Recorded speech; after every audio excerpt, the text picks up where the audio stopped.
All right. Good morning, everybody. Hopefully you can hear me. If I can get a comm check, I'd appreciate it. Looks like people are checking in. I'm going to go ahead and turn some of this stuff off. Let's go ahead and turn that banner off. There it goes. That goes away. I'm going to go over there and let's check out the chat real quick. I need to minimize this so I can see. We're going to start with the Rumble chat this morning. Looks like Zero was first. Hey, good morning, LP. And what do we got? Hicktown Honey, good morning. I'm trying to listen at work. These patients will probably interrupt me. Those darn patients of yours. Have patience with your patients. And Laser says loud and clear. Thank you very much, Laser. I'm going to go and check the chat on the YouTube side. It's like Jordan O'Neill, first. West Virginia Pappy, number 2. And Southern Tier Prepper, you are deterred. We got Tina, we got Preston McLean. What we got here? It's hard to scroll this thing.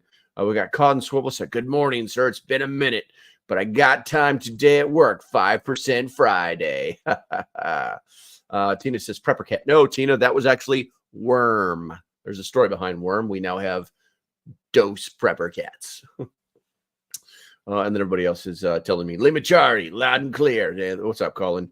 And I think we're good to go. I think we're kind of caught up on the chat. There's 23 people in here, guys. Do me a favor. If you could hit that like button. If you're watching for the first time, hit the subscribe button.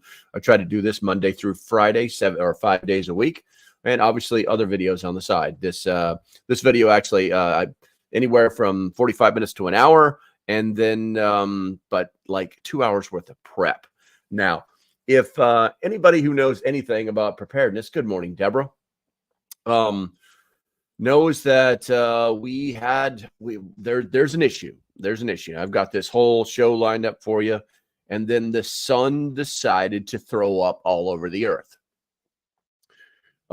It's already been confirmed by suspicious observer, Mr. Davidson, I believe, who is actually the leader in solar science, probably, I would say, in the world, because every time somebody with triple PhDs in Homeland, whatever, decides to tell him how stupid he is, they write a paper, he reads the paper, and then he shows them how stupid they are. I think he actually lives and works out of a small trailer somewhere in the Midwest. I want to say like Arizona or Utah or Nevada or New Mexico, something like that. I've seen pictures where he's just like looking out into nothing. But anyway, he's an interesting character, incredibly intelligent, incredibly knowledgeable, and I think we should be listening to him. Good morning, Colin. Good to see you. Colin. I don't know why I say Colin. It's just the way it's read. Okay, so like I said, I do have a show, lots of stuff to talk about, but I think that it's more important right now that we talk about this solar storm, because as of this morning, it has been confirmed that there are now 6 CMEs heading our way. We're going to go over some of the very basic science because I am not an expert. I just know how to read the charts by listening to all the professionals. And the fact that where we at here, NOAA has actually issued a where we at here, G4 watch effective for March 11th, which is tomorrow technically. Now, when we talk about the times here in a second, it'll be like tonight. All right, because there are some variables that you have to understand about these storms that the prediction center is definitely not perfect. Okay, so this is also this is the first time a G4 watch has been issued by NOAA since 2005. So this is not your common solar storm. Okay. Noah's Ark. I got you, CPG Enforcer.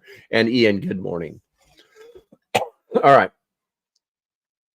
So I think the first thing we need to do is we need to lead off with, I'm going to go ahead and I'm going to lead off with Suspicious Observers video from this morning. It came in around 8 a.m., I think. It's only been, let me hit the refresh button on here and I'll tell you. Stop. There we go. 2 hours ago. He made this literally 2 hours ago. I've got to do some magic here where I screen share, and we're going to go ahead and 6 solar storms. And yeah, we're going to do that. We're going to do this in the quick mode, so I'm not going to like make it full screen or anything, so you guys are going to see that. I'm going to share that out to you guys right there. Remember, this is not mine.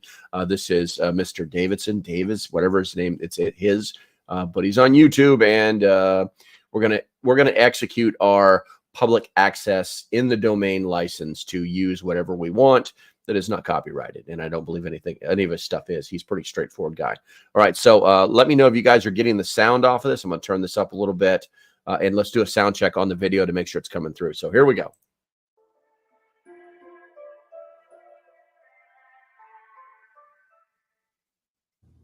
Good morning, folks. We're at 6 powerful X-class solar flares that have released coronal mass ejections at the Earth.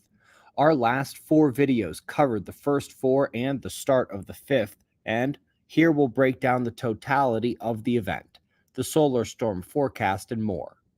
Let's start with a shot of the big sunspots. This is a massive sunspot group with considerable magnetic complexity. Many Earths could fit inside this beast, and it has been quite the producer in terms of solar flares. One of the most prolific solar flaring outbursts in my 14-year tenure of watching the sun. These 6 fired the plasma at Earth, including the biggest one this morning on the right side, an X3 blast. Here's where we left off last night. 4 full halo coronal mass ejections we knew were coming our way. These first 4 will begin impacting tonight according to the models, but with the margin of error, could begin any time now. Then, we also showed the 5th flare, another X-class event that appeared to release plasma, and while the coronagraphs were not fully updated last night, they are now. Another full halo event. That makes 5, all expected to hit Earth before the end of the weekend. Then this morning, the biggest yet, an X3 eruption that also has a coronal shockwave ripple indicating plasma release. It's still early, but the coronagraphs are keeping up. I see another full halo blast making 6 full halo eruptions in about 2 days. All will strike the Earth, but you may notice that Noah's Endless spiral hasn't changed from yesterday. They are still only showing the first couple events on here, but folks, a full halo blast is a full halo blast. And while some may merge, combining into shared impacts, all 6 are heading this way. As I said, impacts could begin at any time.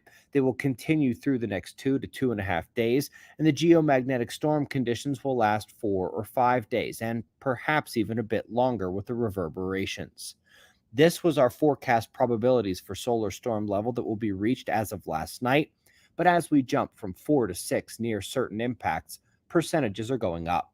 We have the highest marks I've ever given for major issues from solar storms, which we broke down in detail in last night's video. I am also upping the chances for these lesser impacts up to the solar kill shot level. Still not expecting us to have that global EMP level event, but with Earth's weakening magnetic field, this risk must be acknowledged. Speaking of which, NOAA came out and made a statement that this is the first level 4 extreme storm watch in almost 20 years, since 2005. This is newsworthy, but also a bit of self-snitching, since we've taken many since that time, including 3 this solar cycle and 1 already this year. I have to wonder if at any point they're going to catch on to how much more vulnerable our planet is with the magnetic pole shift ongoing and how much higher the storm levels are reaching than they're expecting. Aurora could reach low latitudes this weekend, folks. Impact after impact coming. See last night's video for more detailed solar storm effect information, and we greatly appreciate your support. We're watching all day, and if any significant updates are needed, we'll bring them right here. But right now, it's 5:30 a.m. in the new Valley of the Sun. Eyes open. No fear. Be safe, everyone.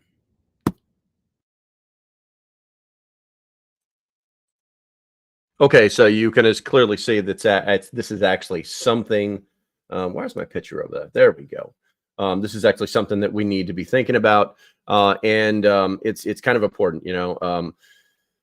Oh, let's see. We're going to go ahead and switch the screen. The one that has actually got my attention the most is this website that I was introduced to yesterday. It's called Solar Ham. This guy is in the game, guys. He's got his basically his head and ass wired together very tightly.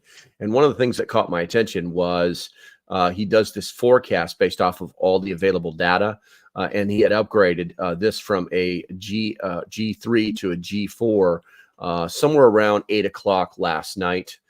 It kind of got my attention, and the reason is because you have to understand the classifications of storms. It's really not that difficult.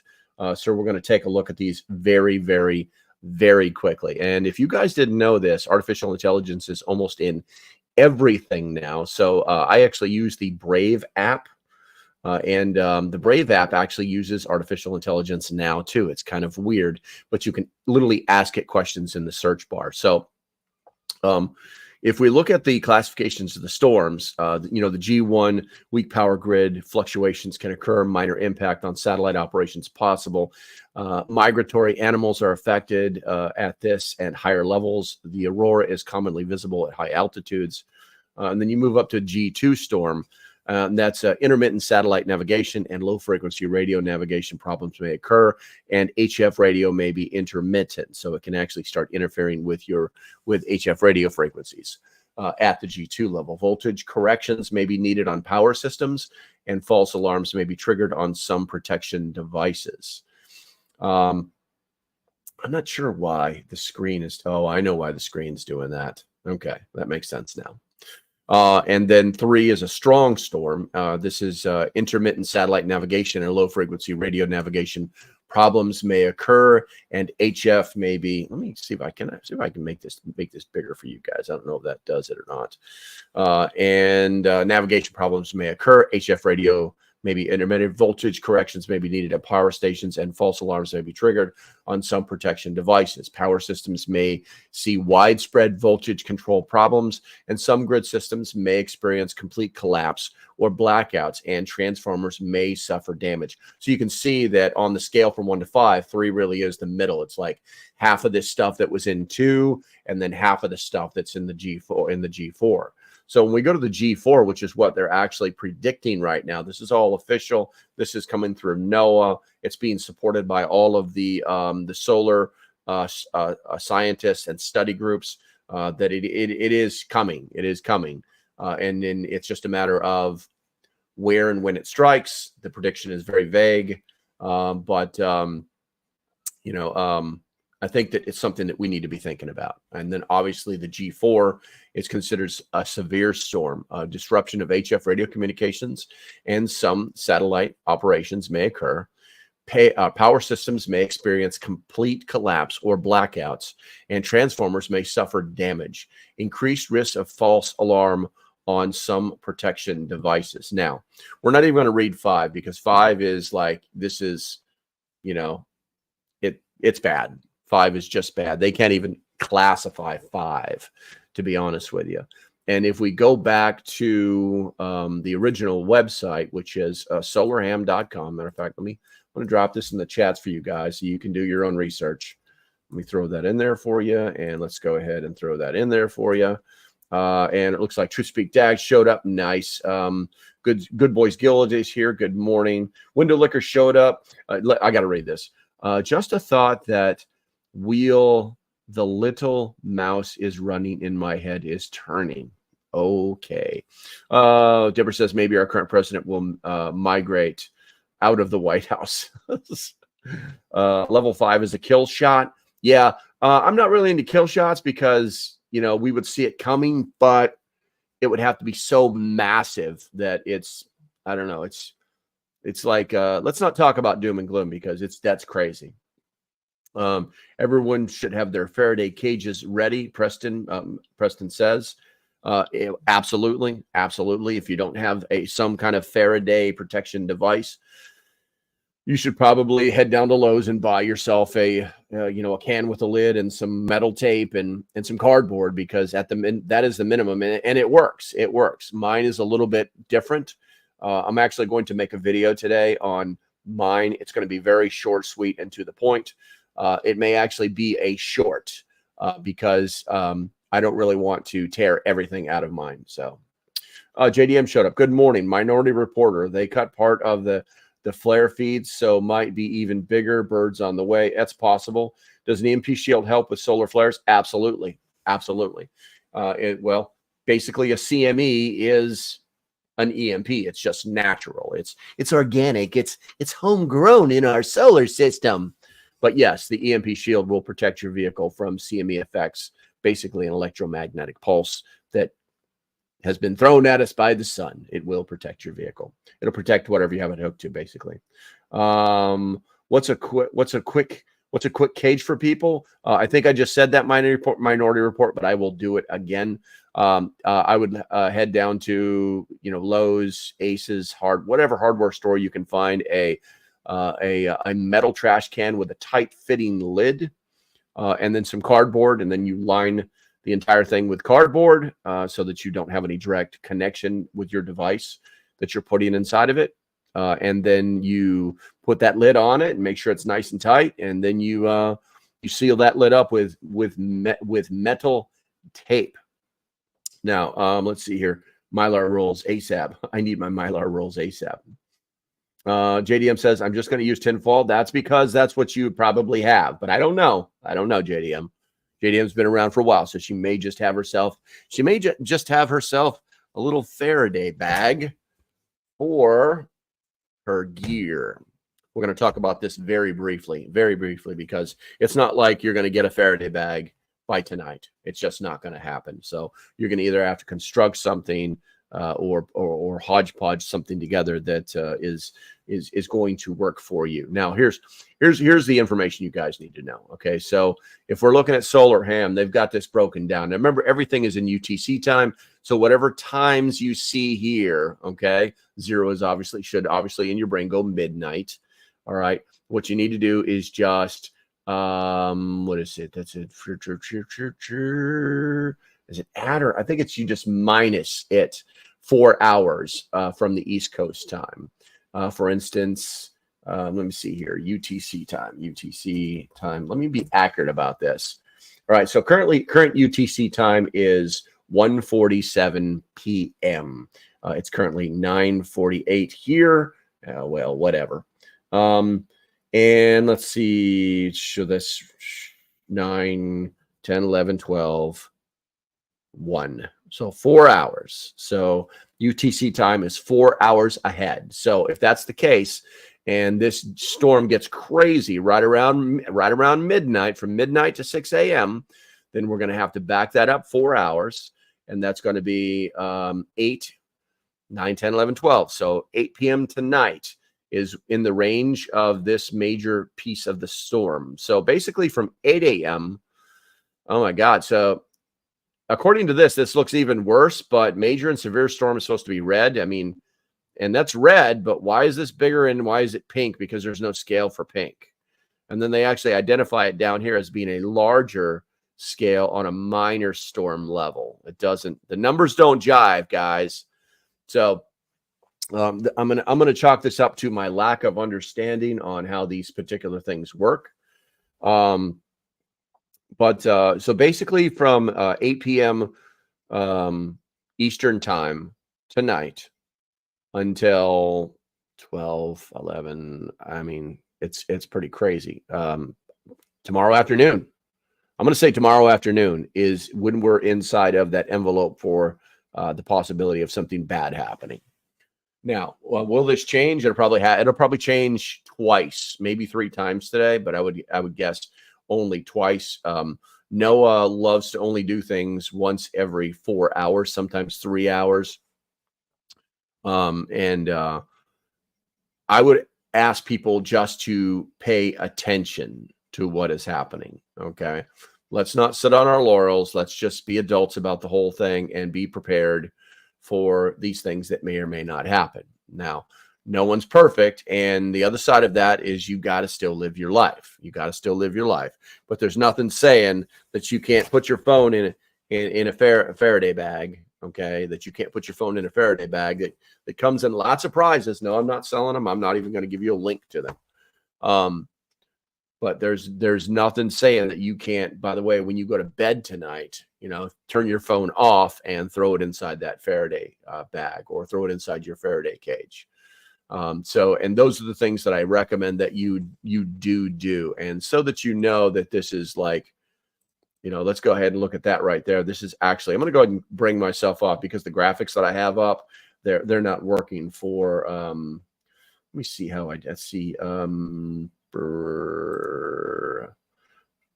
don't know if you can still, I'm not even going to take the chance. I'm not even going to take the chance.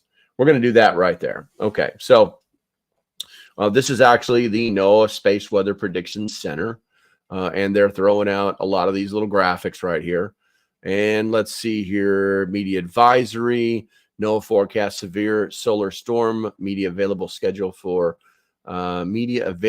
scheduled for Friday, May 10th. And you know what? Let's click on that and let's find out what this is. I can make that a little bigger so I can even read it a little bit better. Is monitoring the sun following a series of solar flares and coronal mass ejections that began on May 8th. Space Weather Forecast issued a severe G4 geomagnetic storm for the evening of Friday, May 10th. Additionally, solar eruptions could cause geomagnetic storm conditions to persist throughout the weekend. A larger sunspot cluster has produced several moderate to strong solar flares since Wednesday at 5 a.m. Eastern Time. At least 5 flares were associated with CMEs that appear to be Earth-directed. The forecasters will monitor NOAA and NASA space assets for the onset of a geomagnetic storm. CMEs are explosions of plasma and magnetic fields from the sun's corona. I'm not going to read that whole definition of what it is. I do like how they're doing they're kind of doing the 5 W's: who, what, when, where, how, why. But media available via teleconference on unfolding space weather and geomagnetic storm watch. So they're taking calls, and obviously experts at NOAA, and you can actually call in. That's interesting. At 10 a.m. We might stick around and call in just to see what they have to say. It's a toll-free number with a passcode and everything. If you would like me to stick around to call in to this call, type 1 in the chat, and if we've got enough ones, I will definitely do it. I have a phone, and I have a phone number, so we can definitely do that. I'll put it right in here next to the mic, and you'll be able to hear that. Let's see here. I'm going to go ahead and take a sip of coffee. Tamateo, good to see you, bro. Good to see you. All right, let's see. I've got nothing going over on the Rumble chat side, even though I have 26 people watching, listening, whatever they're doing over there on the Rumble side. Guys, why don't you take your take your gears out of park, take them out of neutral, put them in drive, put something in the chat. Let's go ahead and get this conversation started. I know that people, you don't have to lecture me. I know people that they're just listening, and so I get it. But come on, man, 24 people, Good Boys Guild. There you are. Laser speaking up. True Speak Dad is speaking up. I think there may be a delay on the Rumble side today. Window Liquor says an old deep freezer might work, and the cord as the ground rod I have 2 old deep freezers I use as a root cellar. I mean, that's a possibility. The old ones were they were designed very differently, very differently. I don't know what is going on with my with Rumbo. We are chatting, laugh out loud. I got you. But let's see. So it looks like we got a few people that want to stick around for this. It's not going to hurt. It's only 6 minutes from now. We've literally been talking about this issue for almost half an hour, so we can continue this conversation quite easily. I think one of the things that we need to remember is that I'm going to go ahead and keep that. Just share this tab instead. I'm going to go ahead and show you that. We're going to go back to that. Is that as we watch this storm, and I can show you this tool as well. This is actually a pretty neat tool right here. This is not the tool that I'm looking for. This is just a snapshot of the tool. Let's see. Let's click there to get detailed information on that. They're not showing it. This is all the science. I'm looking for the actual NOAA tool. It's not here. It's not here. But there's actually a tool that you can use to manipulate this data and see at what time the peak of the storm will be at a certain period of time. And so what I've got here, this is called X-ray flux. This is another way that they measure these storms in their strength. And where we've already been hit a couple times with some X level. It's not X-rays, it's just like a categorization. But where are we at here? Current is May 10th. So this data is old. Impacts, HF radio communications, HF radio comm. Let's see here. Geomagnetic storm, radio emissions, ionosphere. On the activity amateur radar perspective is available. Let's click that. All right. Where are we at here? And then it's just giving me it's throwing more science at me. I want more actionable intelligence and less science. That's what I want. Let's go and go back. And then let's see, what else do we have on this little web page right here? This is actually the video of one of what it looks like when these things actually fire off. These are the stereographics. And there we go. There's our tracker right there. I don't know if I can make that bigger or not. There we go. And you'll be able to see over here the wave itself. I'm looking. Looks like this is in a different kind of percentile. Where are we at here?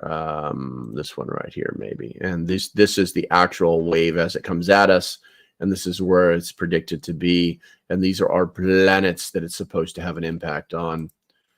Let's see here if I can get some better views of this burst. You can see where the actually what they call the halo effect. It's where it creates this halo. If it was coming directly at the Earth, it creates the halo in this scope. But if it's going off in a different direction, it'll be you'll only see that particular quadrant of the circle that gets filled up with information, or filled up with, the poof effect, for lack of better words. Let's see if we can get this stereo prediction to work. I don't think it's impact. Space weather and GPS systems. Let's go ahead and click on that. That's going to be just another talkie with lots of science in it. It's an EMP minor report. Yeah, basically it is. That's what a coronal mass ejection is. What happens is those pieces of the sun, they dissipate off, but the energy continues to move forward. And that energy is an EMP. Basically, it's lots and lots of energy, the size, if not normally larger than the actual Earth itself. All right, so I'm trying to see if I can get any more information out of this web page before this thing goes live. You know what I'm going to do? Let's go ahead and fire it up and see. Let's see what is going on here. And we're going to go doop. phone keypad, and someone just sent me a weird. Seriously, oh, that's junk. All right, so what is this phone number? 1-630-393-95020205, and then and go. We'll put this puppy on speakerphone and get my notepad up here with my numbers. Let's see what. Thank you for calling the conference center. At any time during this message, please enter your passcode followed by Hey, that's my number. If you are a participant, you may hear music until the leader activates the 8186632. I don't think I need to use pound. Pound. Your passcode has been confirmed. You will be joined in listen-only mode.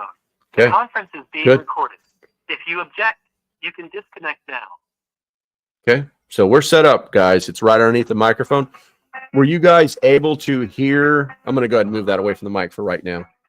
Were you guys able to hear the whole like dialing in and all that other stuff?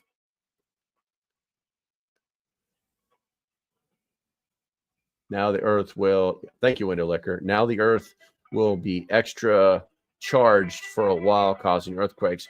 Yes, apparently, you know, the like I said, suspicious observer, he's pretty keen. I want to see if I can. It's kind of loud. We're gonna turn that down just a hair.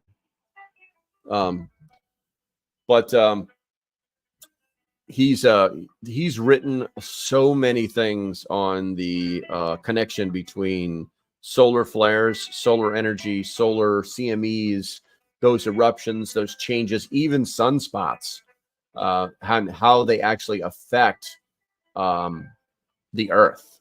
Not just bad weather, but like creating earthquakes. He's actually connected it all together, which is really, really cool. We just got bumped. That's all right. That's all right. Recents. You confirm.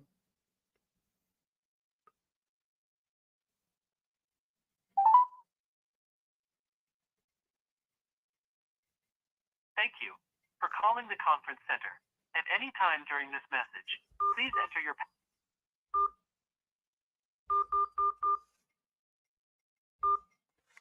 passcode has been confirmed. You will be joined in listen-only mode. The conference is being recorded. If you object, you can disconnect now. All right, so let's see if we can't not get bumped again. I'm not sure. Maybe they have a limited number of callers and it keeps going to keep kicking us out. We should have to keep calling in. Let's say DNA being updated as well. If no, called back. Light codes. I don't know. Hey, LP, look at Discord chat. I posted 2 pictures currently of my HF comms. I don't have my Discord on this computer. This is kind of like my whatchamacallit comp things only. Let me hold on a second.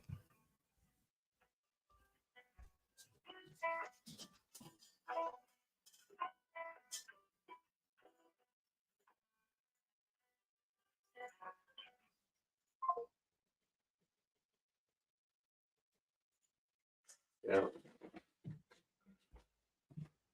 So looking at the pictures, guys, yeah, basically he's showing me his radio that has the frequency analyzer on it, and it's showing that HF comms are completely down right now. We're going to go ahead and call these guys back. We're going to get off the internet on the on my phone, and we're just going to call with my cell phone. Call. I'm going to try and we're just going to keep doing this. And Truth Speak Dad, thank you very much for those pictures. It's appreciated. For calling the conference center. At any time during this message, 8-1. please enter your passcode followed by the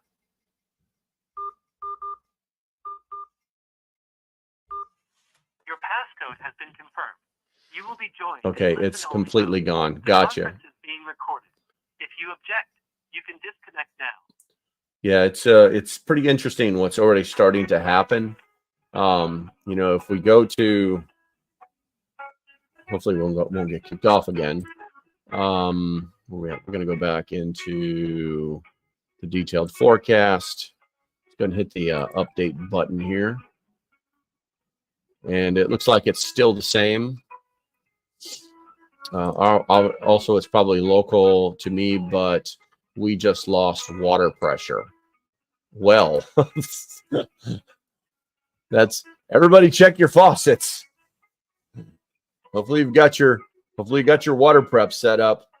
Yeah, that's it's kind of mind blowing. You know, the thing is a lot of people don't understand that, you know, even their water has electronics hooked to it. You know what I'm saying? That's how do you think they control it all?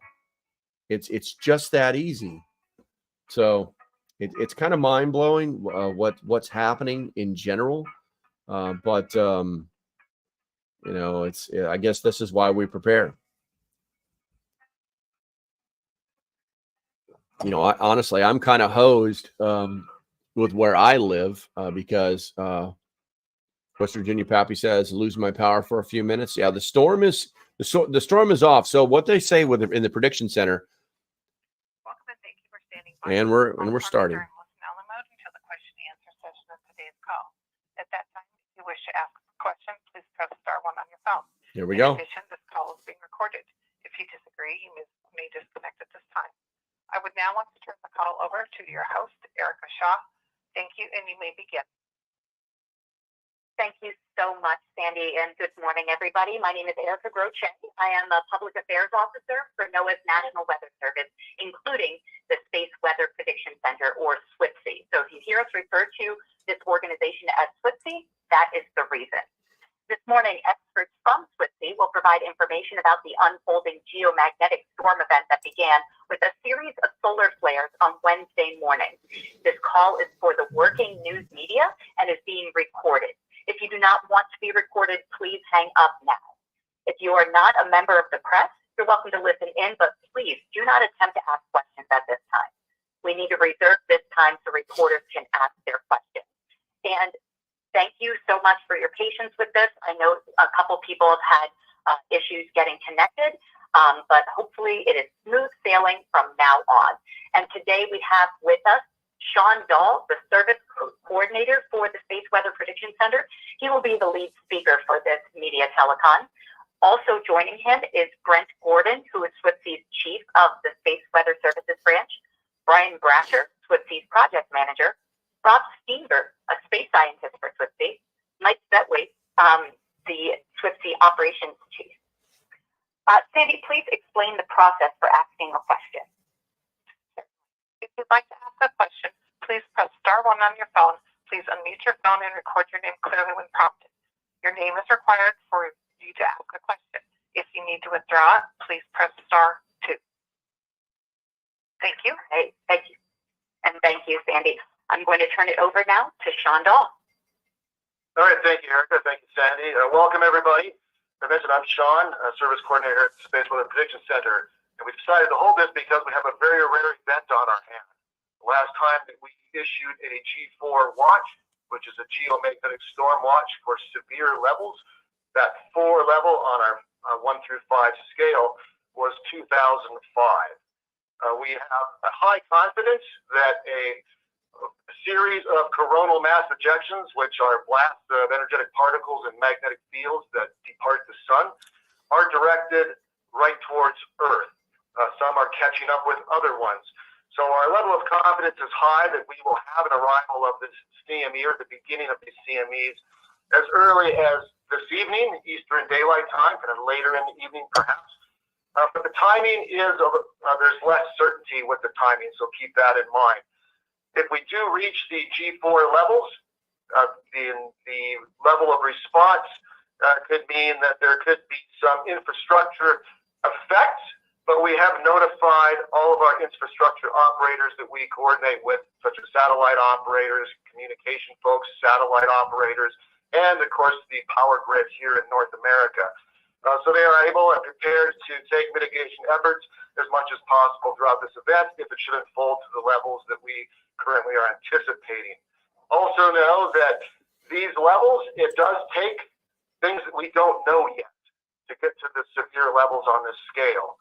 By that, I mean we won't know until these CMEs arrive about 1 million miles from Earth at our NASA ACE satellite and our Discover NOAA satellite that monitors solar wind conditions. That's how we identify the arrival of these 1 million miles from Earth. At that point, when we see the CMEs arrive at the satellite, that's when we will know the intensity that may develop here at Earth by different things in the solar wind that we look for. That's when we'll have more certainty, and that's when we'll begin to issue warnings. So with the speed of these events, roughly we're talking an average speed here of around 800 kilometers per second. That basically means there could be about 20 minutes to 45 minutes of lead time, given the variances in the potential speed of these arrival of these CMEs. And when I say CME, I'm saying short for coronal mass ejection. The reason for all this is the giants, well, there's been two sunspot clusters, one in the northern hemisphere of the sun, one in the southern hemisphere of the sun.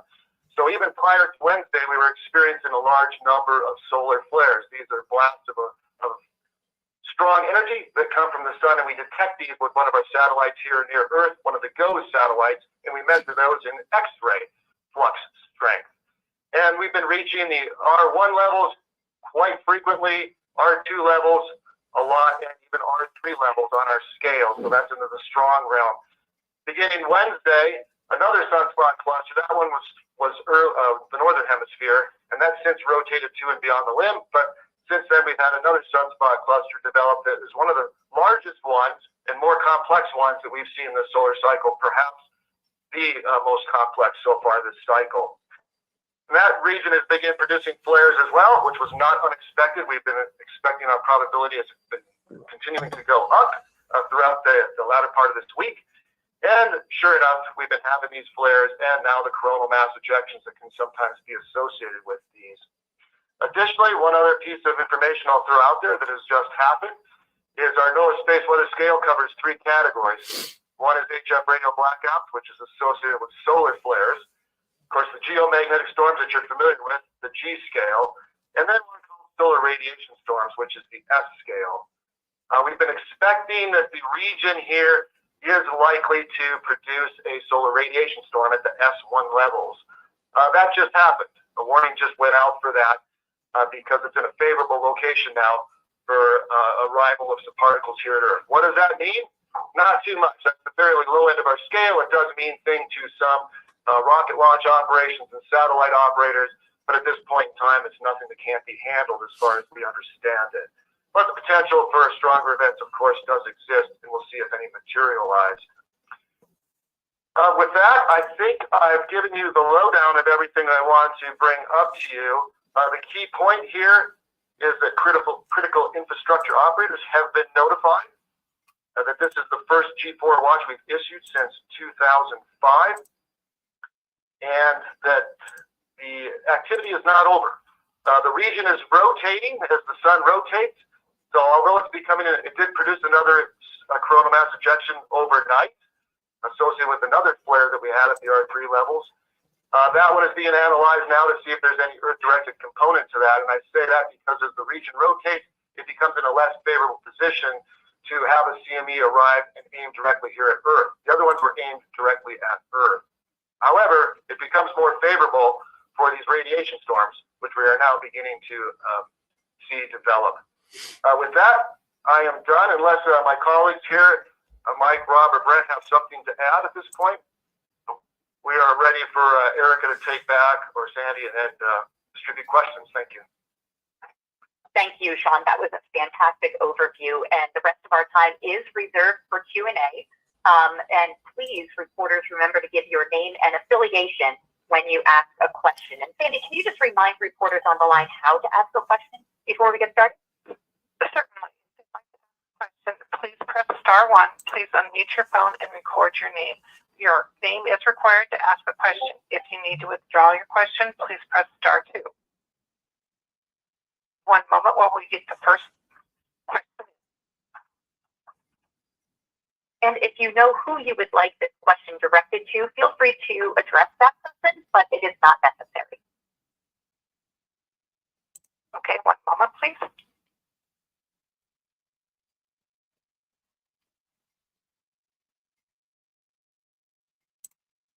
Our first question comes from Marcia Dunn from AP. You may go ahead. Thank you. Oh, hi. Thank you. Just quickly, I came in a little late, and if I could get the speaker identified who gave the presentation up until now, that'd be well.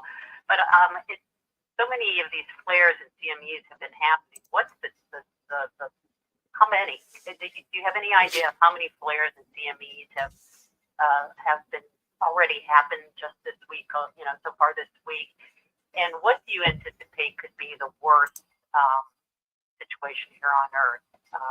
I know they can take care of power grids and stuff, but could any cities in the United States be experiencing disruptions for power?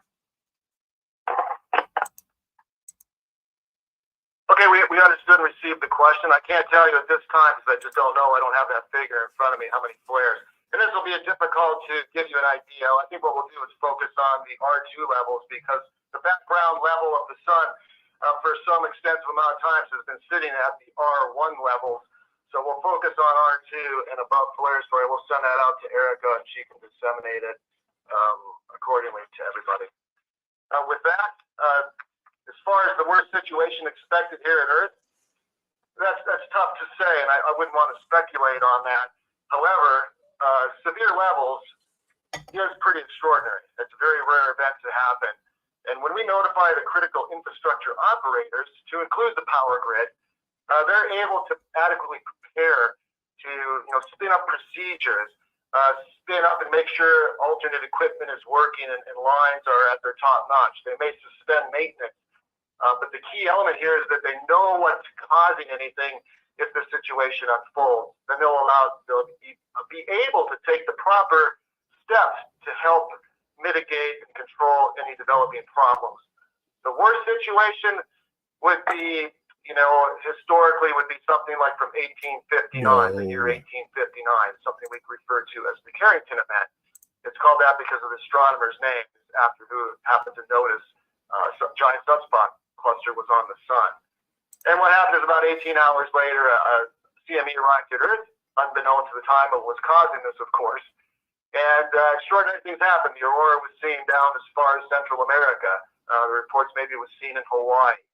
So that's an extreme level event. That's a G5 level. We are not anticipating that, but we can, of course, not discount that we could reach kind of a low-end G5 here potentially as well. We are considering that, but we have no way of knowing that until the CMEs arrive a million miles from Earth, just how impactful these may be. So our best guess right now is the G3 to G4 levels, and that's what I have to offer you. I hope that helps you. And my name, sorry, is Sean. I was the speaker for this. Okay, I was just going to ask if you could identify yourself, and when do you expect the 1 million mile mark to occur? This afternoon, tonight?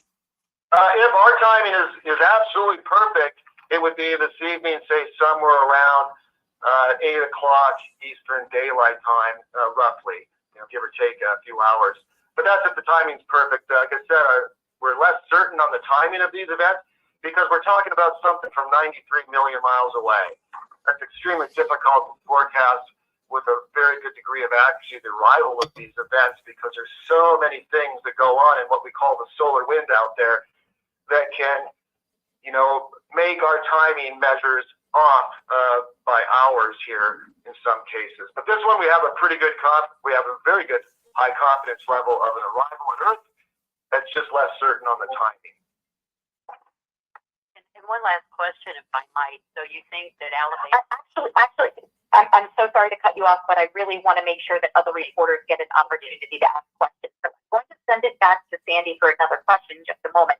But for those who had problems with their connection, you are hearing from Sean Dahl, the service coordinator for SWTC. His name is spelled SHAWNDAHL. Thank you.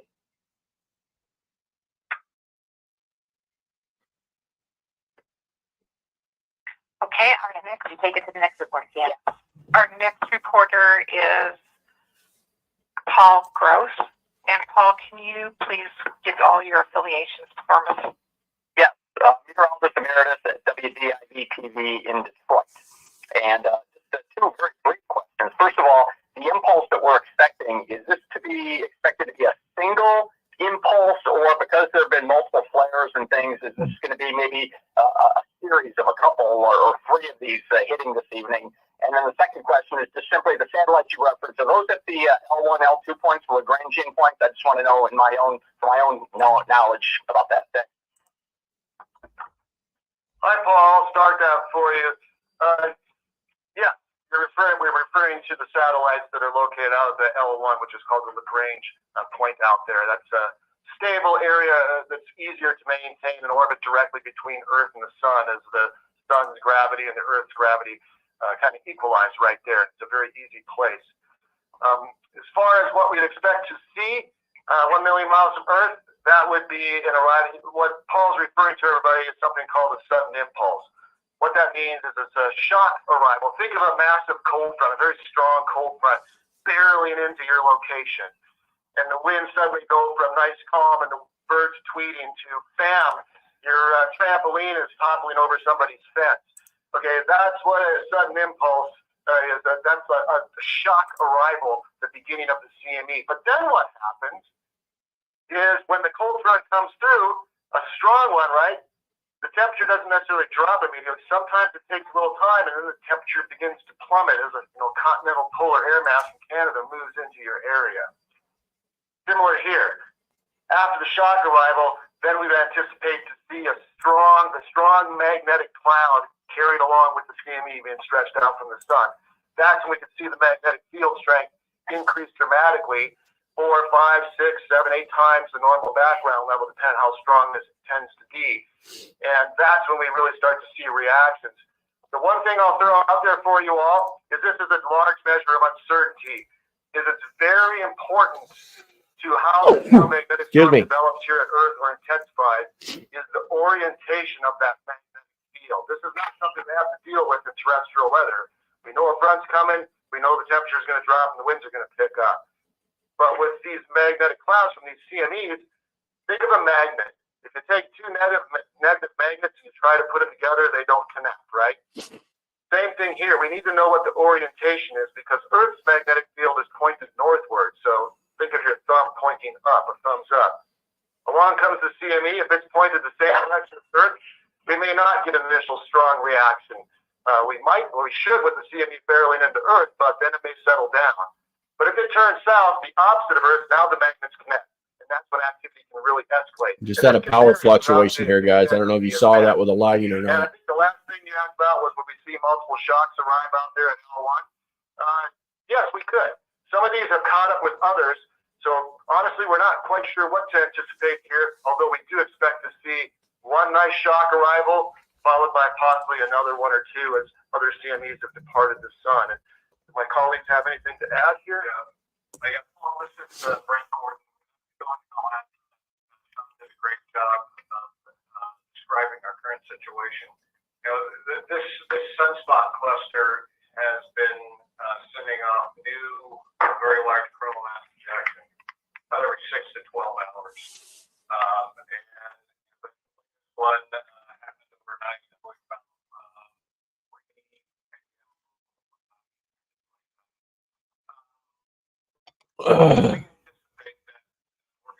one shock after another.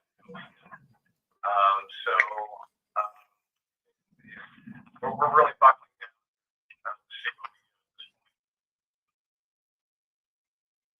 Well, thank you very, very much. Appreciate it. Sorry. Is that Brent who just spoke? Yes, it was. Okay, so for those on the call, that was Brent Gordon, BRENT GORDON, and he is the chief of the Space Weather Services branch for SWTC. Thank you.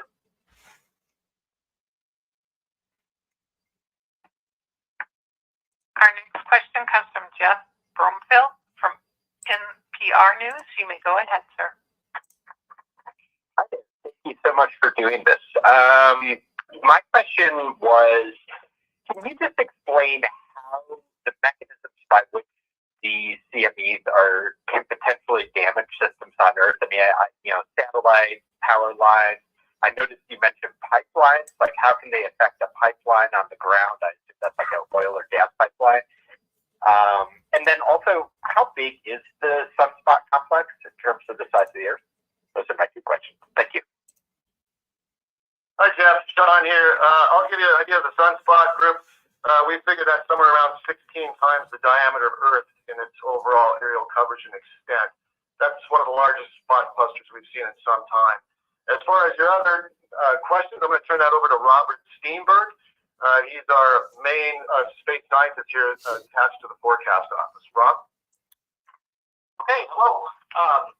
In terms of CME effects on infrastructure, for instance, the power grid, when the CME arrives, carrying its own magnetic field, as Sean mentioned earlier, depending on the interacts with Earth's magnetic field, that magnetic field can fluctuate. And that fluctuating geomagnetic field, when you superimpose that over long conductors, things like pipelines, railroad tracks, and power lines, it can induce current, and that's electrical current that's not supposed to be there. And so our role is to alert the operators of these different systems so that they're aware and can take actions to mitigate these kinds of impacts. And like, I mean, is it a lot of current, or is it just like milliamps, or I mean, is it enough to do real damage? It starts out in the millivolts category, and it's typically measured per mile or kilometer, so it's over some distance, and that can run at this level. And that's one of the aspects that people monitor. Got it. Thank you. Mm-hmm.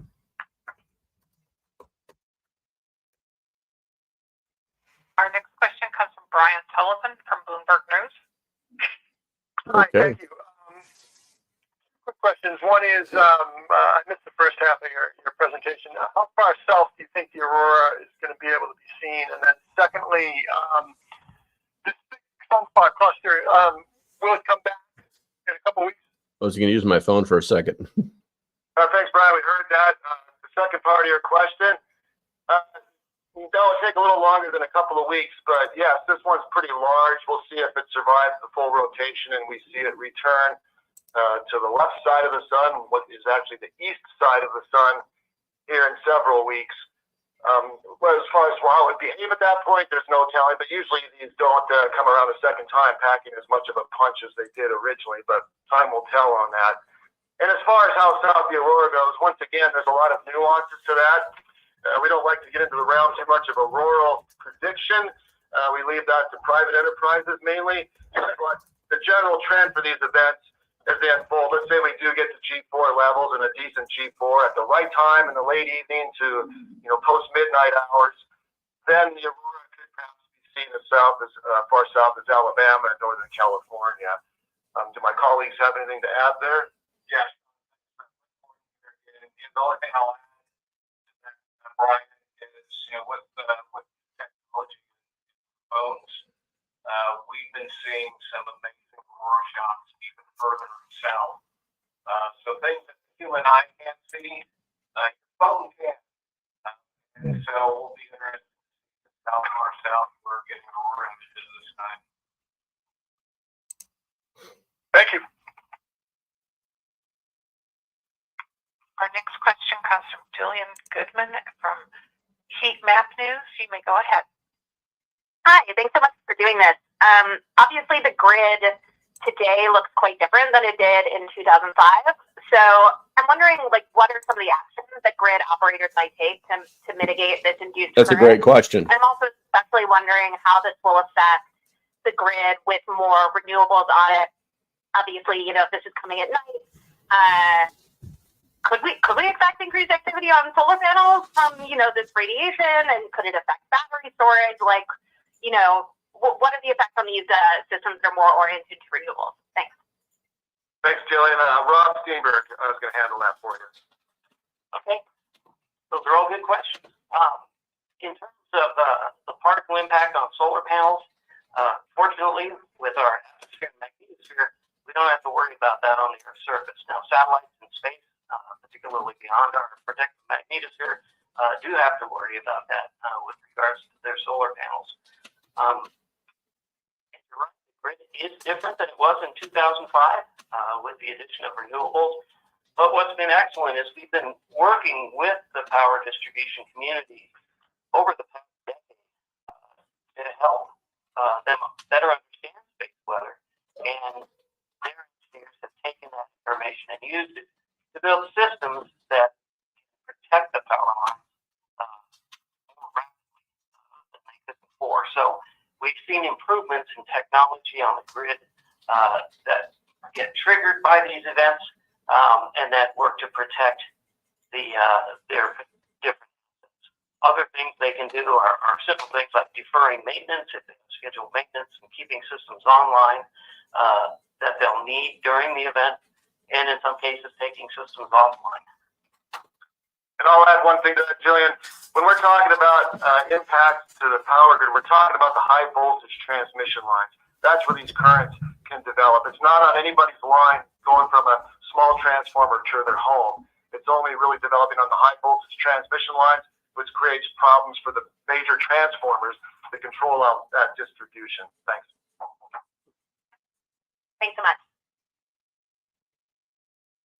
Our next question comes from Lynn Tai. You may go from GP Media. You may go ahead. Hi, Sean. A question for you. How long would you expect any disruption from this solar storm on services, electricity, GPS, etc., to last until, say, if it starts from today, maybe within the next couple of days, or maybe until even next week? Do you have an idea that you could share? Yeah, sure, Lynn. I'll give you my quick idea, but then I'll turn it over to Ron here, who really knows GPS very well. Lynn, when we're talking about these events, sometimes even though the storm is over, the geomagnetic part, the outer level of our atmosphere, the ionosphere, still stays very storm-like, if you will. Conditions going on out there that can continue to impact signals coming from GPS, creating potential signal loss or timing errors, making positional accuracy not spot on. With the storming itself, as that happens, this is kind of the beginning of the process. So those things begin to happen there, perhaps, but then it can continue even after the storm is over. And Rob, did you have something to add on the GPS? Well, one of the primary impacts that people look for in GPS is a phenomenon called scintillation, where the transmissions from the satellite are refracted through the ionosphere, and the potential for that to happen more dramatically increases, particularly during geomagnetic storms. Other things that in the ionosphere that can linger for a few days after the storm are areas where basically the ionosphere almost goes away. It's composed of a lot of electrons, and you can see a depletion there, and that tends to affect high-frequency radio communications. And the last thing I'll add from that is that low Earth orbiting satellites, the controllers there are really paying attention now, because what happens with things Rob described, the atmosphere kind of expands, it becomes more dense, the areas where these satellites are orbiting. And if they don't take the proper measures, then they can lose altitude because they're dragged. It's called satellite drag. They slow down. So those are being accounted for as much as they can. So that's just another thing that's going out there in space, systems that we rely on, that we consider critical infrastructure. Thanks. The next question comes from Hassan Ahmed from the AFP. You may go ahead. Hi, thank you. Could you sort of tell us where on Earth these effects are more likely to be felt? I understand it's more than the Northern Hemisphere, and is it in any particular location within the Northern Hemisphere, or is that fairly uniform? And what are these sort of mitigation techniques or technologies for the power grid and so on? Yeah, Tom, thanks for that. So let's all remember that these effects aren't just in the Northern Hemisphere, they're also happening in the Southern Hemisphere. We're having the similar issues near the polar regions and how far they extend towards the equator in the Southern Hemisphere. So places like Australia and New Zealand, for example, are always monitoring these situations as well.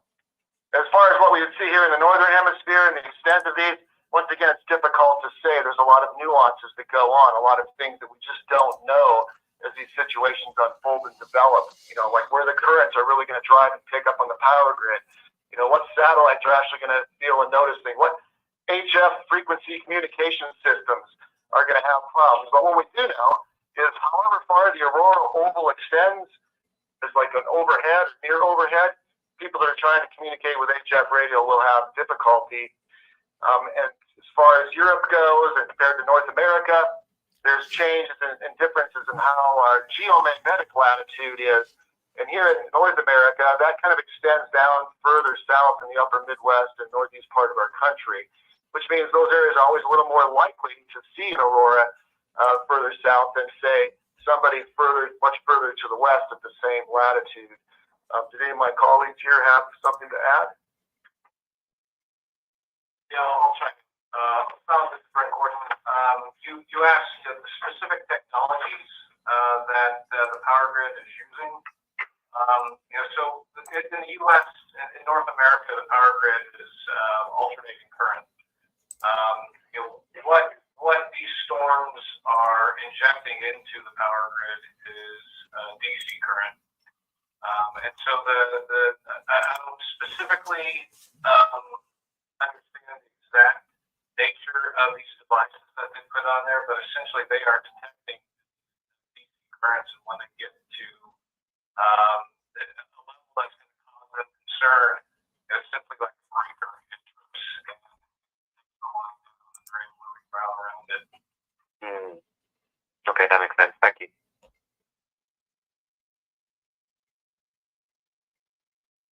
Our next question comes from John Mayer. You may go ahead from the KVAL News. Thank you very much, John Mayer here. My question, if I wrote this down correctly, we would have about 20 to 45 minutes of lead time for any sort of a warning. What exactly would that messaging look like if this was reaching a point where it would cause, or at least be expected to cause, some major issues? And I think this has basically been answered, but just to double check, is there anything that the average person should be doing to prepare for this event? He said prepare. The impacts, especially in terms of power grid, should there be anything that they do in advance of this storm actually hitting? Thank you. Yeah, thanks for that, John. As far as what the general public should be doing, hopefully they're not having to do anything. The reason I say that is everybody should always have a plan. Batteries, whether radio, perhaps a generator, depending on where you live in the country and how prone you are to normal power outages. These preparations are the same thing we'd recommend anybody have regarding space weather storms. So in our mind, they should already have these measures in place. They don't need to do anything out of the ordinary, extraordinary if they've already got these measures taken care of, because these events are very rare. As far as the first part of your question, what's going to happen when the CME arrives a million miles from Earth at that L1 point? Well, our forecasters are on duty at the time when that happens to arrive.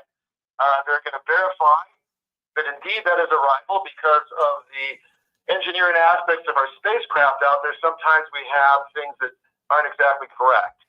So they'll verify the information, and once they verify it quickly, then they will probably immediately send out a warning, or at least begin to monitor. The first warning they send out is this thing we call that sudden impulse warning. That's really directed for the power grid. But people that subscribe to that product or look for it, that's an indication that a CME has arrived. Normally that's the case. The next measure they do is send out, at some point in time, based on the orientation of that magnetic field in particular, but that will be taken into account quite a bit at what level of warning they put out. But they'll begin to put out a series of warnings. The first one would be for an index that we use to measure geomagnetic activity called the KP index, and that would be a KP of 4 index warning. That would be followed by the KP of 5, which equates to G1. That warning would go out at some point in time, followed by the G2 and G3. We stop at KP7 or greater, G3 or greater event. The reason we do that is because things can escalate so quickly that it gets out of control on how many people we're contacting and notifying. But the alerts continue to go out. So as we reach these levels of activity, every single level that we reach, an alert will be sent out. And this will be repeated for the KP of 5, the G1 and above levels, each time we hit it. These are measured in 3-hour periods. Think of it as a rain gauge. You get a rainstorm come in, you go out and measure it, and it's got half an inch in there. The rain doesn't quit, it's still going, but it slows down. You go out 3 hours later, and it's a quarter of an inch. Later, it's an inch. The storm continues, but it's at varying levels, and that's really because of these magnetic field deviations I talked about. So nobody should think that the storm is over just because conditions quiet down for a little bit. It could turn around and be very quick to develop once again. Hopefully that answers your question there, John. Thank you very much. The next question comes from Christine Fisher from CNN News. Thank you. Hi, thank you all so much for doing this call. 2 questions for you. My first is just, you guys have talked a lot about how rare this is. You use words like significant. I'm just curious, what is your level of concern right now that this could have some serious ramifications here on Earth in a way that we haven't seen before? And then my second question is, we've got a bunch of astronauts up at the International Space Station. What is the level of danger to them? Thanks. Yeah, thanks, Chris. And I'll address the thing as far as our level of concern, and I think Rob here is very qualified to talk about the astronauts since he used to support them. He still does, of course, here at SWPC, but he used to work over at Houston doing that support. So, Kristen, as far as our concern, yeah, we're a little concerned in the fact that we haven't seen this in such a long time, that we thought it warranted special attention. And with our government involvement now and knowing that these space weather storms, because we rely upon satellites in space and our cell phones and our power grid, the way it works, has become very involved with legislation and bills that are dictating that we do a better job with space weather events for planning, for coordination, and for forecasting. So bringing research to operations and operations back to research to focus on the things we need to do a better job. So therefore, the government wants us to do exactly what we're doing, much more than they have in the past. So we've been very proactive in that sense. We've discussed the situation with FEMA, and this is really for their preparatory. Not that we're expecting a massive catastrophic collapse of anything, but they want to know now because they need to know. So they're an intimate core partner of ours, and I'll be talking to them briefly once again, giving them another update here shortly. I'll actually have to step away here in another minute or two myself to talk to such folks and our partners. And that's how we articulated to them is how we're doing it to you, similarly, but focused on their specific needs as they need to understand it. So yes, our level of concern is high enough that we want to make sure they're aware, they know this is about to happen, they're prepared for it, and they can take the steps that we rely on them for to mitigate any issues. And with that, I'll turn it over to Rob, and unfortunately I have to step away, everybody. This was Sean Dahl. My last name is like D as in dog, D-A-H-L. Thank you, Rob. Okay. With respect to the astronauts on the International Space Station, there's a group at NASA called the Space Radiation Analysis Group dedicated to astronaut safety with respect to space radiation. And that's really the biggest concern. They do, because the space station is in low Earth orbit, they do receive protection from our magnetosphere. Although they're high enough up there, there are some areas that are vulnerable. And during a geomagnetic storm, the environment changes such that they're a little more vulnerable to radiation events. So should we have a stronger radiation event, that could have an impact. And we communicate with NASA daily, at least once a day, during events like this multiple times a day to keep them apprised of the evolving space weather situation. And they, in turn, can use that information with regards to astronaut protection. In significant cases, there are places in the space station that are more well shielded based on the distribution of mass, and astronauts will move to those areas to seek some safety from that. The other interesting point is because we're planning on sending folks back to the lunar surface, to the moon, this is another consideration that they'll have because the moon lacks the protective magnetosphere. So they're developing procedures and ways of mitigating impacts from these events.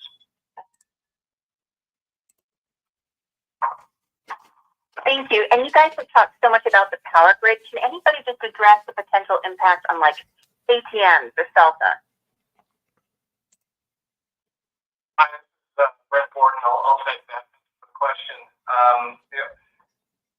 Direct impacts on those technologies, we've never seen any evidence in the past that the space weather storm could impact that. Now, if power's not available for those, then yes, certainly, the secondary from that would be great.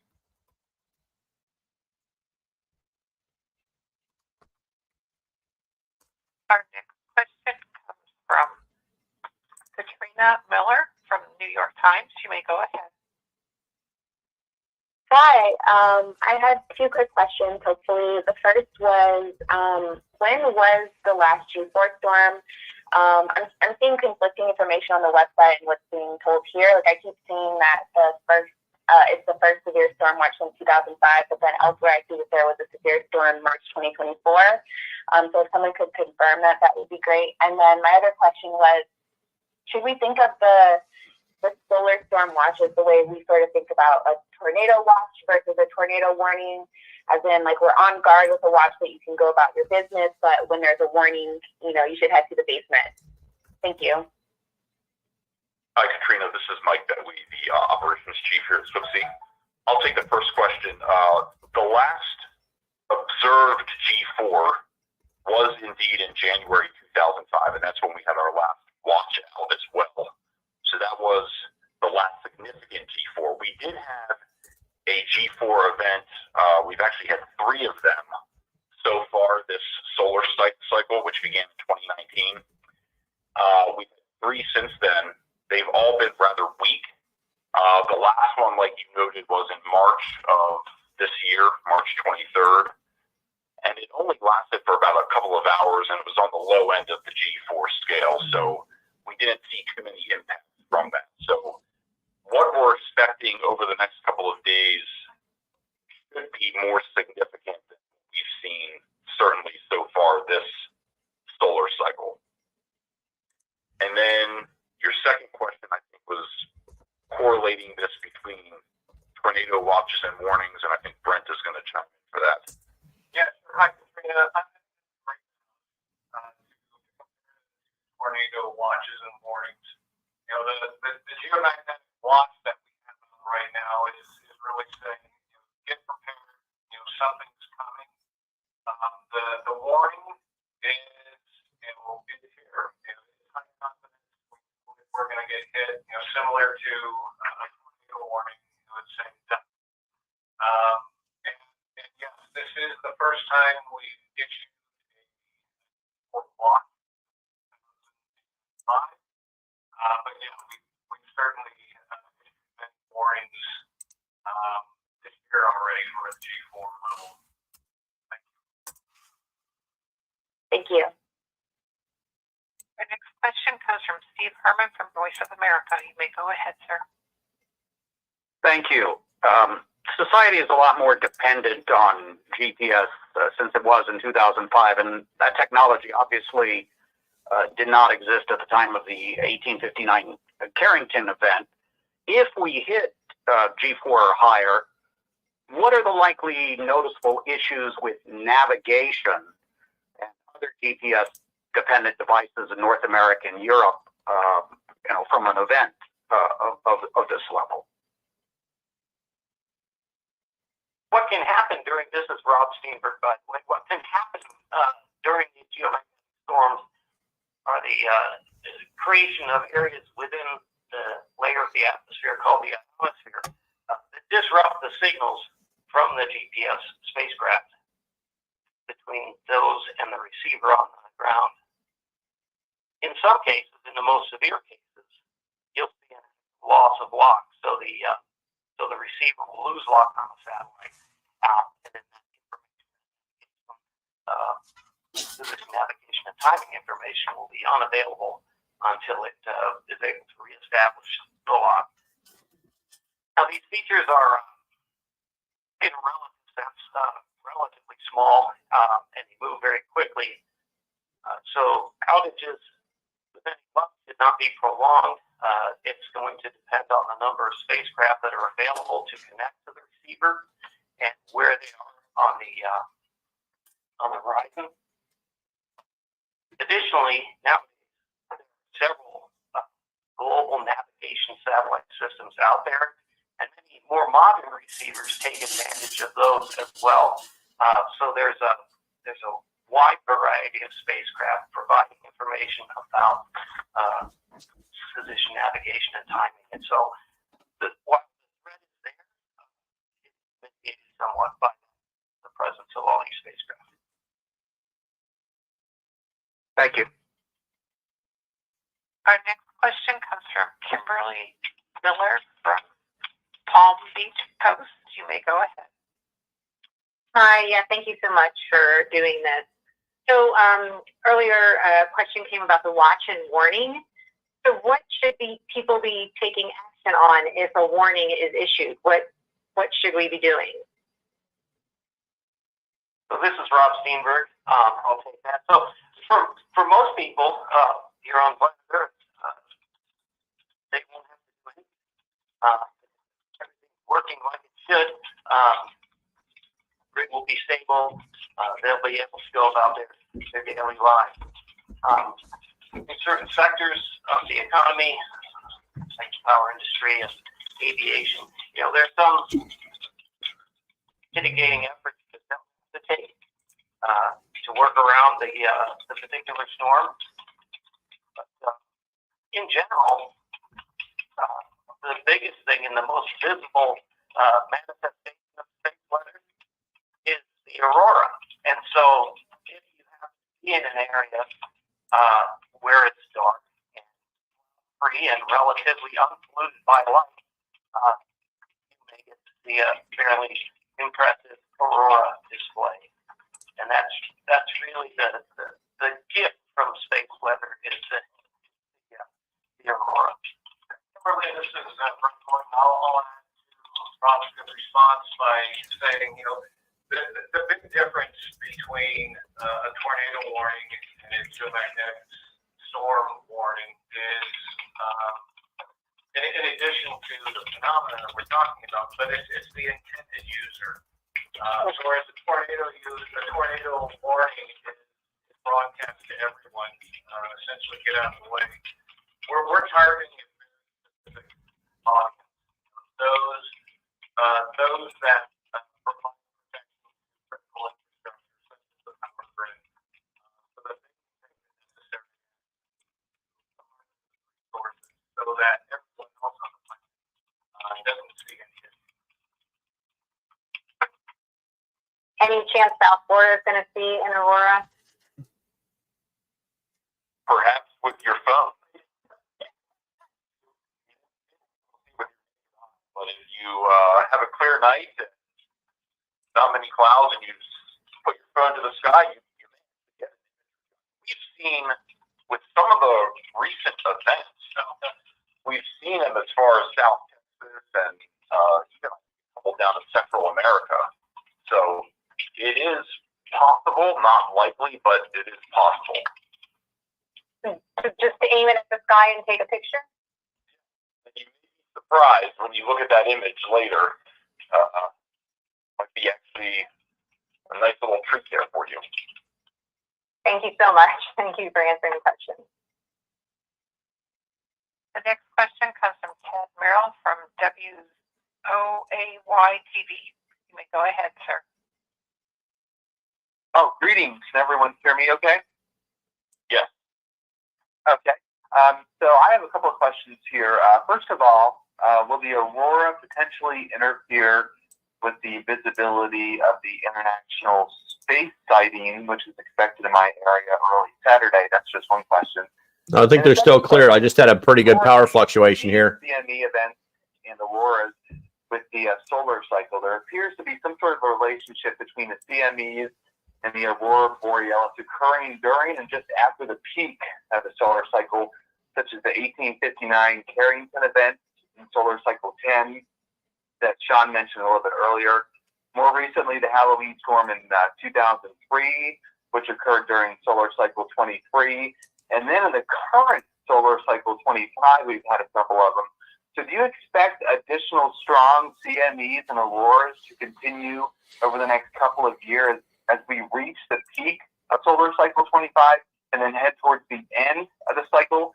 And it also appears that the sunspot numbers have been exceeding forecast guidance since the start of the solar cycle 25. So is it possible that in a couple of years we could see a repeat of the 1859 CME event and aurora before the current solar cycle 25 ends in a few years? Okay, this is Rob Steenberg. Remind me if I miss one of the questions, but in general, I'm trying to work backwards. We've looked very hard, we meaning the here at SWPC and the entire scientific community built around the space environment. We've looked very hard at what the probability of another event like the 1859 storm is, and we've seen percentages ranging from 2 to about 12%. And so I can put that out there. Thing is, there's nothing definitive that I can point at right now and say, yes, within X number of days we're going to have another carry. That's always the big question. In terms of the solar cycle performance so far, relative to the prediction, yeah, it's been outperforming the prediction, the initial prediction anyway. But we've been kind of updating that as we go. Which is kind of a new thing for us. We used to put one out at the beginning of the cycle and pretty much leave it alone. But now we're trying to do a better job of updating. Because as Sean mentioned earlier, the atmosphere, the thermosphere, and ionosphere, those changes related to the solar cycle impact satellite operators, particularly those in low Earth orbit. So they're interested in keeping an up-to-date idea of where things are going with the cycle. What am I missing? What? Yeah. My last question was, if we do have a significant aurora overnight and we're able to see it as far south as, West Virginia, that would be late tonight, early tomorrow, and the International Space Station sighting is in my area around 4:20 a.m. tomorrow. If the aurora happens, could that light interfere with the visibility of the ISS by chance? I think it could, because you'll be, assuming you're cloudless and you could see the ISS, you're going to have aurora, potentially aurora between you and it. So they'll be looking down at the top of the aurora while you're looking up at the bottom of the aurora. It's really going to, there are so many factors, including, how far south the aurora is, where the station is on the horizon. So you may get a glimpse of it. May get no glimpse of it, or you may get to see the whole thing. So it's really hard to say at this point. But I would encourage you to, if you're interested in the space station, definitely a few days from now, take a look and see if they got any good shots of the aurora, and I'm sure they'll probably broadcast those anyhow. Yeah. Okay. Thank you very much. I appreciate it. One additional comment in regard to that, Chad, would be the uncertainty in regards to the timing of this event, because you mentioned late tonight into Saturday morning. There's a good chance that it could be delayed and the peak of the storm will be later on the Saturday night. So just keep that in mind with the timing of when the greatest impact is going to be from this event. We're saying as early as later today through the weekend, because pinning down the exact time is quite difficult. So, yeah. And I'll add to that by saying there are still many CMEs out there. More than likely more on the way. We can see this extending through the weekend and early next week, the way things stand right now. And I remembered one more of your questions. So relative to the solar cycle, we're heading to solar max, probably potentially. We'll see. We only know that after the solar maximum has occurred. But there are absolutely more chances for big events as we crest the solar cycle peak and head down towards solar minimum. So the frequency will become less the closer we get to solar minimum, obviously. But the threat remains, and that's why we're here. Yeah. One more comment regarding what Rob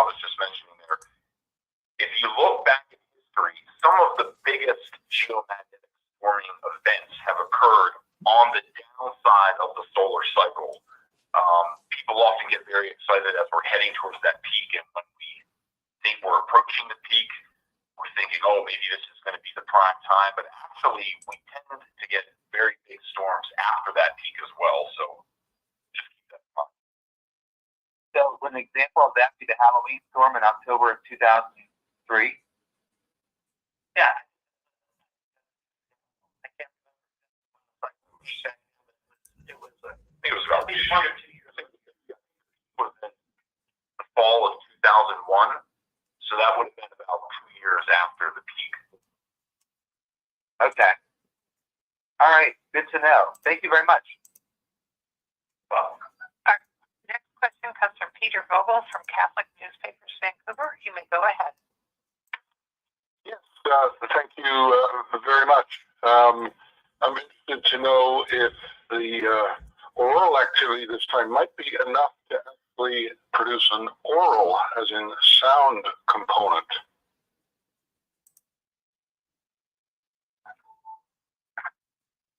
This is Rob Steenberg. I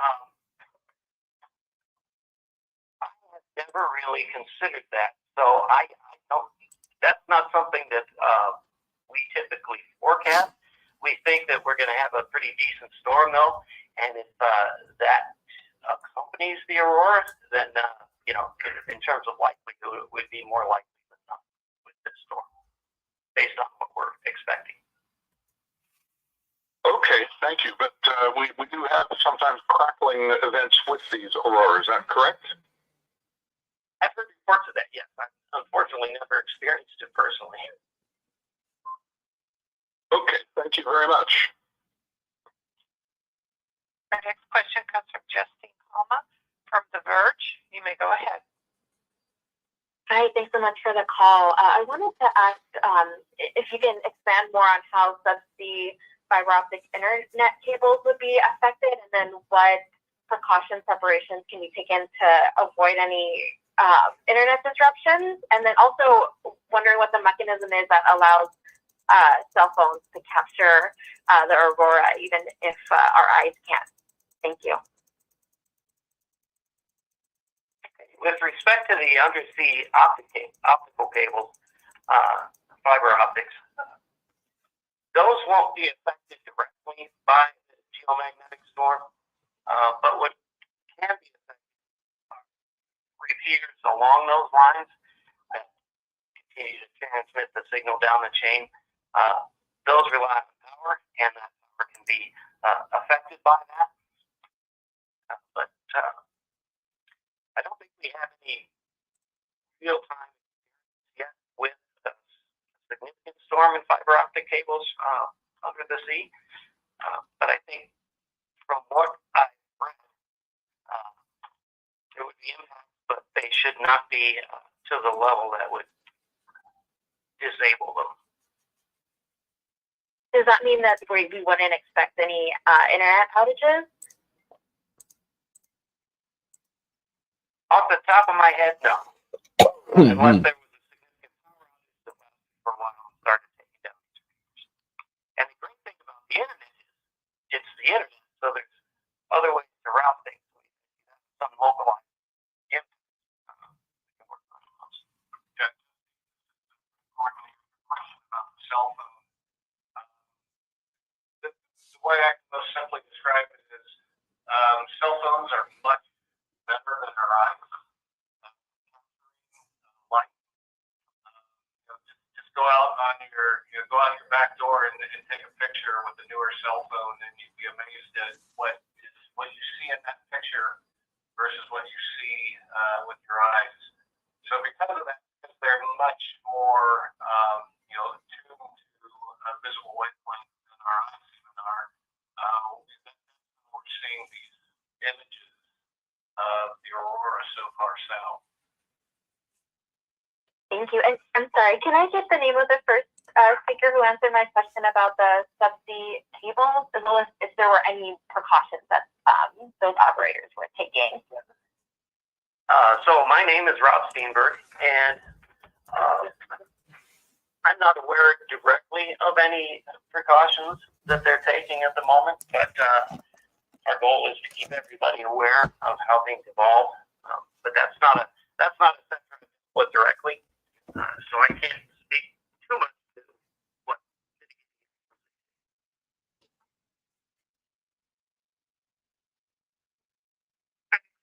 Well, I'm sorry, I just want to jump in here for a second, Sandy, and say that this is going to be our last question for the conference. We have gone past the hour mark. Thank you. Wow. The last question will be from Cody Vogler from the Baltimore Banner. You may go ahead. Hey, thank you all. Thank you guys for putting this together. I really appreciate it. I know we said earlier, I know we said earlier you don't love to predict how far the auroras might go south, and I'm just wondering if once the CMEs hit that million-mile mark, there might be any more certainty to those forecasts, whether they're from the Space Weather Center or from like the Alaska Fairbanks Institute. And then I know we talked about the ISS. I'm wondering, is there any risk to other satellites further out in space? I'm specifically wondering about the James Webb Telescope. So the CMEs, you will have sometimes particle events with space radiation storms, as Sean mentioned, concurrent with these CMEs, and also when CMEs pass, sometimes you'll see a bump in the radiation environment. And the spectrum of the particle numbers, those can impact. As far as specific missions are concerned, NASA monitors the health and the environment around each of their missions, so they'd be more well positioned to speak to that particular telescope. And then with respect to the aurora, we do get better understanding of the CME as it passes the L1 point. And our short-term aurora predictions take that information into account. But the key thing is that we don't, as it passes L1, we don't see the entire structure. We just get the beginning of it. It evolves as it passes space. So even though it's space, we don't know what the rest of it looks like. It unfolds over time. You know, so that now we have the record. We can look at it and use that to refine.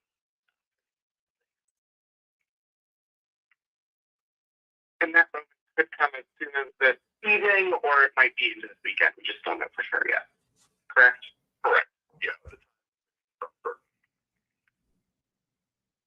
Thank you.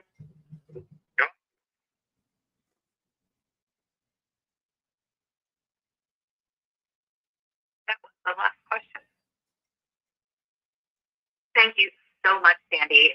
And thank you to everyone who has joined our call today.